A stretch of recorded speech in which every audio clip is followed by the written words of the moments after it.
Hi everyone, Miss Candia here. I'm going to read you a story and it's called The Mitten.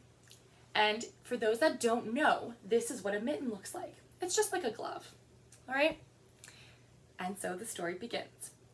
Once upon a time, there was a boy named Nicholas who lived with his grandmother. On cold winter days, they would sit by the fire and warm their hands just so. Outside, the world was covered with beautiful snow, glittering snow all around. On the ground, in the trees, on the rooftops. The whole world was white with snow. And Nicholas told his grandmother, "I would like some mittens as white as the snow." His grandmother laughed and told him he was sure to lose a mitten if it was the same color as the snow.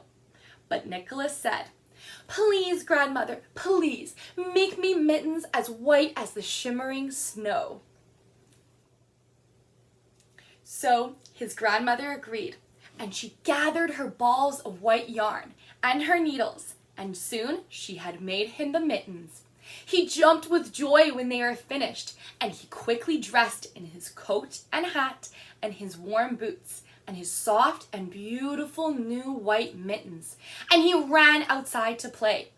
It was a crisp, clear day, and the sun sparkled on the snow, and Nicholas ran, and he jumped, and he made snowballs to throw against the trees.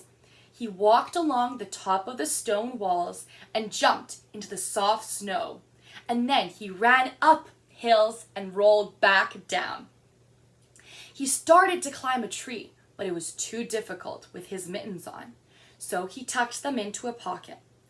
And what do you suppose happened? One of the mittens fell down into the snow.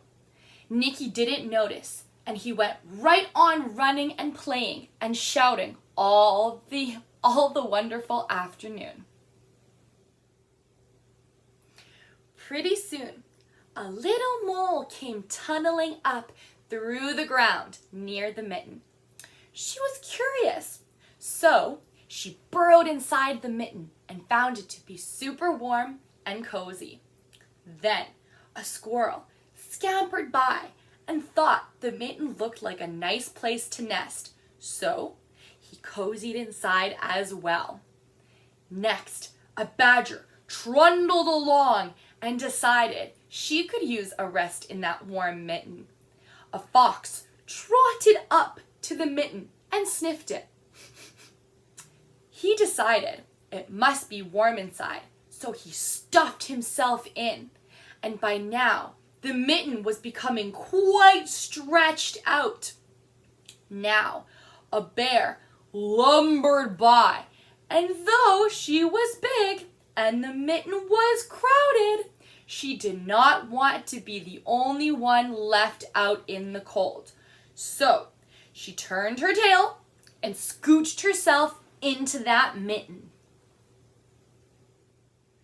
A mouse scurried by and squeaked, squeak, squeak, in surprise to see a white mitten all stretched out with a mole, a squirrel, a badger, a fox, and a bear all snuggled together inside.